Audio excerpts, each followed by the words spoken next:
Assalamualaikum dan salam sejahtera. Anda bersama saya Ihsan Dahya langsung dari World Trade Center Kuala Lumpur dan ini Buletin Awani, kita ke perkembangan terkini untuk waktu ini.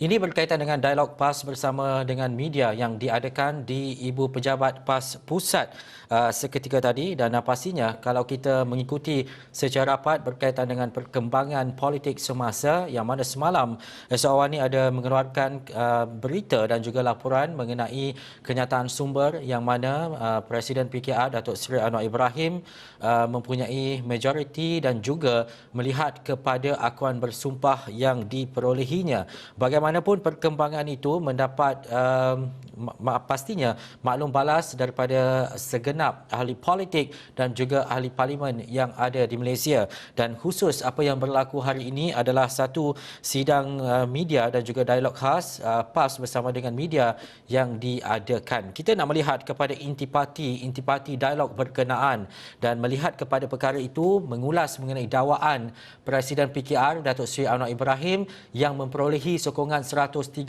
ahli Dewan Rakyat dalam bentuk akuan bersumpah dan akan cuba meyakinkan yang di-Pertuan Agong. Dan ini Presiden PAS Datuk Seri Abdul Hadi Awang yang menyatakan bahawa pihaknya tidak perlu terkapai-kapai untuk membuat sebarang keputusan. Sebaliknya, perlu menunggu hakikat sebenar perkara itu berlaku. Kita dengarkan apa kata beliau. Saya rasa ini bukan kali yang pertama beliau membuat berita seperti itu. Dan sebab itu kita perlu menunggu berita yang sebenar. Sudah beberapa kali dia buat berita dan kita tunggu. Kita tak perlu terkapai-kapai membuat keputusan sebelum hakikat yang sebenar berlaku. Baik, dalam masa yang sama, pelbagai isu-isu lain turut dinyatakan menerusi dialog berkenaan, terutamanya menerusi apa yang dinyatakan oleh Parti Warisan Sabah ataupun Warisan Semalam. Dan menurut PAS, tiada masalah untuk Parti Warisan Sabah mengembangkan sayap atau menubuh mana-mana cawangannya di Semenanjung. Dan perkara itu, Presiden PAS Datuk Seri Abdul Hadi Awang berkata parti pimpinan Datuk Seri Syafiq Abdal itu berhak untuk membuka cawangan mereka memandangkan ia sebuah parti yang sah.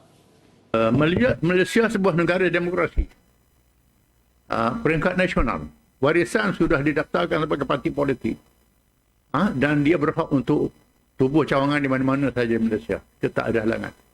Tak boleh halang dia nak tubuh cawangan dia di mana saja.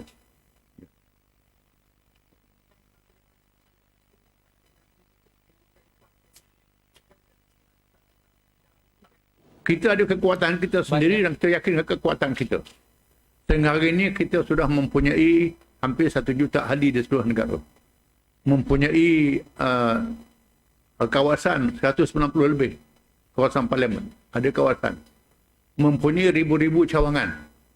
Dengan sebab itu, kita merasakan tak jadi masalah warisan nak tubuh cawangan di mana saja.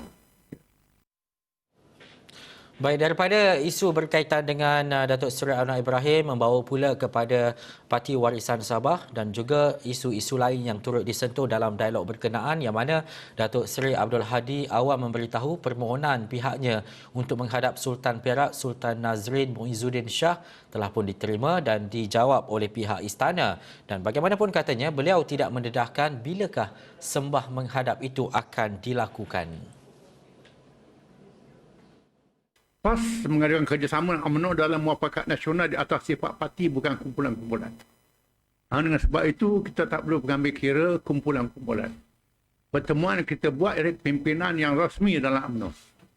Kumpulan kita tak terima, itu tidak rasmi.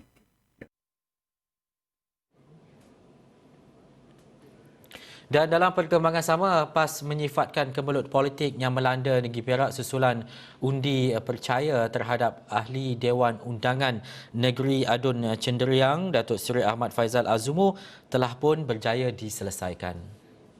Kita telah menyembahkan permohonan untuk menghadap Dewan Undangan Perak dan sudah diterima dan sudah dijawab. Saya tak perlu memberitahu tarikhnya. Bila tiba masanya, kita akan berjumpa. Akan menghadap dia.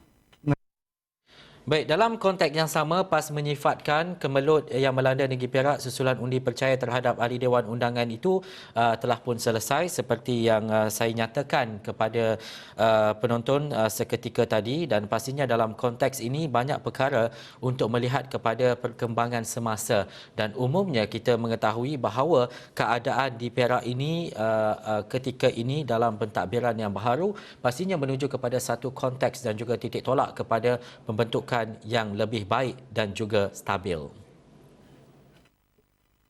Isu politik Perak sebahagian besar telah diselesaikan. Pada dasarnya sudah berjaya melantik Menteri Besar dan 5 exco untuk menjalankan tugas. Yang baki itu mengikut proses perlembagaan negeri Perak.